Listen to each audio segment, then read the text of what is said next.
Bonjour, bienvenue. Nous avons le plaisir avec Pierre Berthiaud, maire adjoint en charge de l'urbanisme et de l'aménagement, de vous faire une petite présentation sur les enjeux de la place publique du projet Centre-Ville, dans l'optique d'un Facebook qui aura lieu le 9 mars à 19h30, un Facebook thématique auquel nous répondrons à toutes vos questions.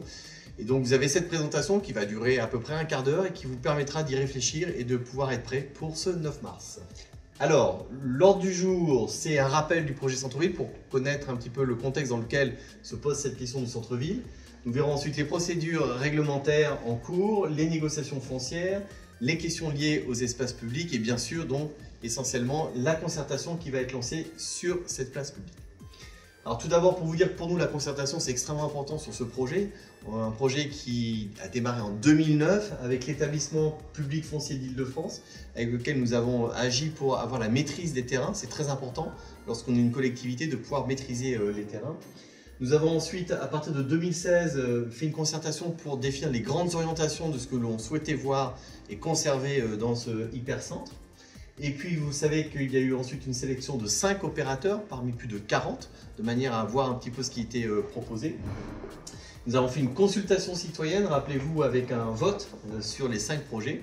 Et un projet a été retenu, ce qui a permis, avec des groupes de travail thématiques et des réunions publiques, d'affiner les choix qui ont été réalisés. Et puis de concevoir le projet en 2020 avec Dream, donc, qui est l'opérateur qui a été retenu. Ensuite, en 2021, donc l'année dernière, il y a eu des enquêtes publiques sur les différentes procédures réglementaires. Et puis le dépôt en fin d'année, dépôt de permis de construire et de permis de démolir. Et donc là, maintenant, en 2022, nous allons avoir au cours du premier semestre la délivrance des permis de construire et de démolir, la finalisation en parallèle donc, des négociations foncières, et puis donc la conception des futurs espaces publics, et c'est l'objet de cette présentation. Rappelez-vous le projet tel qu'il est actuellement, voilà, et le projet tel qu'il a été retenu, donc Dream, avec ici à chaque fois le bâti, la fameuse place publique, la centre, les passages, et là vous avez une vision vue d'en haut, avec à nouveau la place publique et les différents chemins sur lesquels on va revenir. Voilà, donc deuxième partie, je vais laisser la parole à Pierre qui va vous parler donc, des procédures réglementaires finalisées. Eh bien, bonjour à tous. Effectivement, après cette période de définition du projet dans la concertation, comme Monsieur le maire vient de le rappeler, il nous faut maintenant passer à une phase peut-être plus opérationnelle, nécessitant quelque part de nous donner les moyens réglementaires de réaliser cette opération. Ces moyens réglementaires ont été au nombre de 3. Premièrement, il a fallu obtenir du préfet la reconnaissance de l'utilité publique de l'ensemble de l'opération, c'est-à-dire son intérêt général, et qui nous donne demain les leviers pour pouvoir nous rendre maîtres de l'ensemble du foncier nécessaire à l'opération, puisque cette déclaration d'utilité publique ouvre la voie au remembrement foncier permettant de disposer de l'ensemble des terrains nécessaires à l'opération. Ensuite, nous avons été amenés à réaliser une modification du PLU de façon à trouver les règles d'urbanisme spécifiques permettant de réaliser sur ce territoire spécifique du centre-ville l'opération telle que vous l'avez projetée et telle que vous l'avez vous-même retenue lors de la concertation sur ce sujet. Donc cette modification du PLU a donné lieu à l'intérieur du PLU à ce qu'on appelle un secteur de plan masse qui a précisé très clairement et l'implantation de l'opération et les droits à construire. Ensuite, nous avons dû effectivement récupérer le parking. Le parking était un équipement public qu'il a fallu déclasser, c'est-à-dire quelque part reprendre dans le domaine privé de la commune l'espace qui allait être nécessaire pour réaliser toute l'opération, et donc prévoir aussi le fait que cet espace ne serait plus utilisé pour du stationnement, et donc effectivement, c'est ce qu'on appelle effectivement d'une part la procédure de déclassement, et d'autre part, le moment, je ne vais pas le retrouver, désaffectation. La désaffectation, exactement, puisqu'il est affecté au stationnement et que demain, il sera essentiellement le foncier support de l'opération. Alors, en parallèle, il y a les négociations foncières qui ont lieu avec les différents partenaires. Les négociations foncières, l'ensemble de ce que l'on voit ici en jaune, avec les délimitations de parcelles en ligne bleue, c'est l'opération telle qu'elle sera, l'ensemble des terrains tels qu'ils seront utilisés et investis pour réaliser l'opération. Il y a dans ces terrains-là un certain nombre de terrains que nous avions déjà acquis avec les PFIF pour pouvoir commencer à disposer de l'assiette foncière nécessaire à l'opération.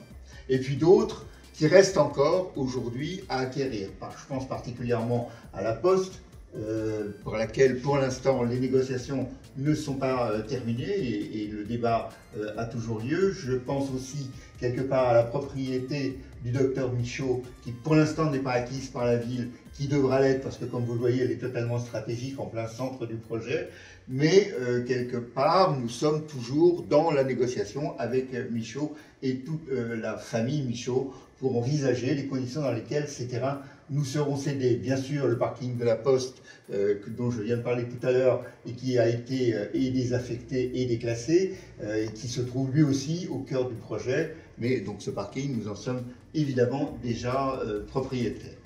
Voilà, donc certains ont objectif lune, nous l'objectif c'est mars, fin mars pour régler ces acquisitions.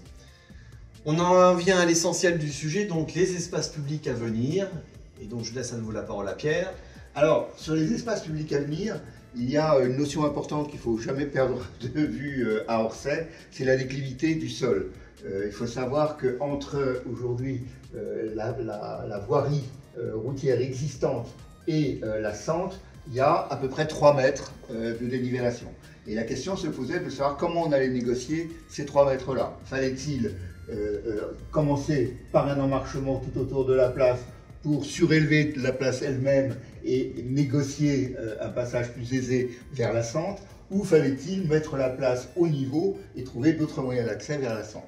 Ce qui a été retenu, c'est de disposer en fait d'une gigantesque, grande, en tout cas une très grande place publique, intégrant les espaces publics existants et la voirie existante dans la fonction de la place elle-même.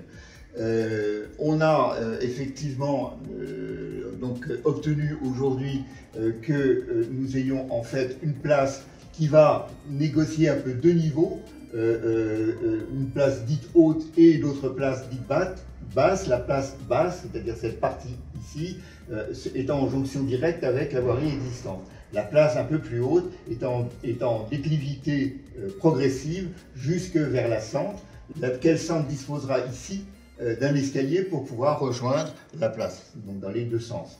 Et ensuite, on se retrouve donc sur une Sente relativement à niveau et qui va venir déboucher ici sur la rue de Paris, en face, quasiment en face, la Boubège un peu plus loin, mais voilà. Alors, ce que dit Pierre est important, c'est que c'est vraiment une vue d'ensemble à considérer. La partie espace public et le lien avec la Sente ou Venelle et les accès vers la Boubège et en remontant vers le lycée. Alors je crois qu'on a quelques exemples illustratifs de ce que ça pourrait être.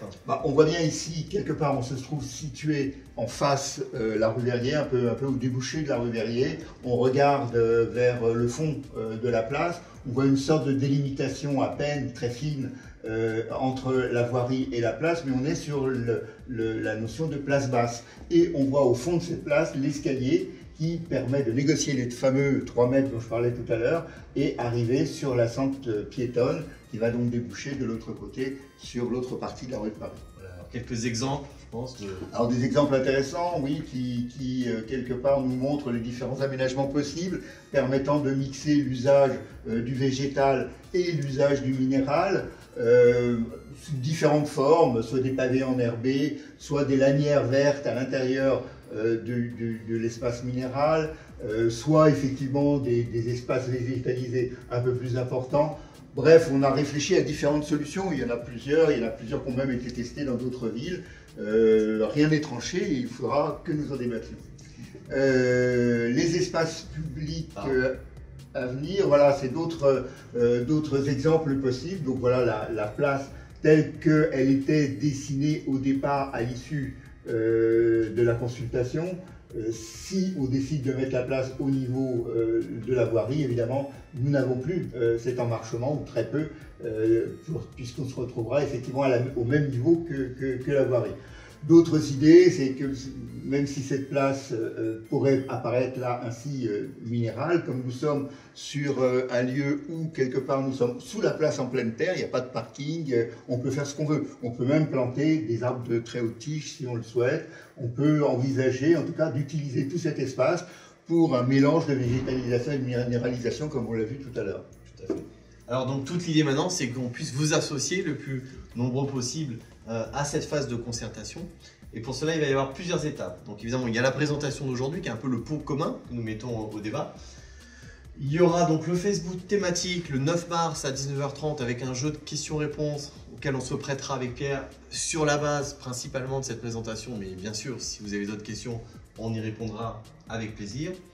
Ensuite, on propose le samedi 12 mars de 10h à midi une visite sur place, à la fois avec la présence de Pierre notamment, mais aussi des gens qui nous accompagnent sur la définition et la construction, la faisabilité de la place, avec des cartes pour pouvoir se rendre compte un peu des dénivelés qu'évoquait Pierre tout à l'heure. Et puis l'idée qu'on a, c'est de faire une consultation de la population qui sera dans le bulletin du mois d'avril, sous forme papier, mais également sous forme dématérialisée, sur la base d'un questionnaire. Un questionnaire, et donc vous pourrez le retrouver sur la plateforme Participer, donc un outil de démocratie participative qu'on met en avant, donc sur le site participer.mairie-orsay.fr. Et ce questionnaire, il va être nourri notamment de vos questions, il va être nourri des interrogations que vous pourrez avoir pendant la visite, mais également de toutes les questions qui pourraient vous venir à l'esprit pendant la période. Au mois de juin, on envisage de réaliser une réunion publique de restitution du questionnaire et des choix techniques qui sont faits dans l'optique de la phase des travaux qui démarreront à la fin de cette année. Et donc, comme je vous le disais, il y aura la possibilité, pendant cette période dès aujourd'hui, mais y compris jusqu'au moment de la réalisation du questionnaire, de poser toutes les questions, soit pour le questionnaire ou autre, à une adresse spécifique qui s'appellera cœurdeville@mairie-orsay.fr. Voilà, donc, pour résumer, le 9 mars prochain, le Facebook questions-réponses thématique sur la base de cette présentation. Le 12 mars, la visite avec le de terrain, vous pouvez vous préinscrire. Le questionnaire qui sera au mois d'avril et la réunion de restitution au mois de juin. Voilà, nous avons tenu un petit quart d'heure. On espère avec Pierre que ça vous a permis de commencer à réfléchir aux questions que vous voudriez poser. Et donc, on va vous dire au revoir et à très vite pour le 9 mars prochain. À très bientôt à tous et merci encore de nous avoir accordé votre attention pour le déroulé de ce diaporama. Merci. À bientôt.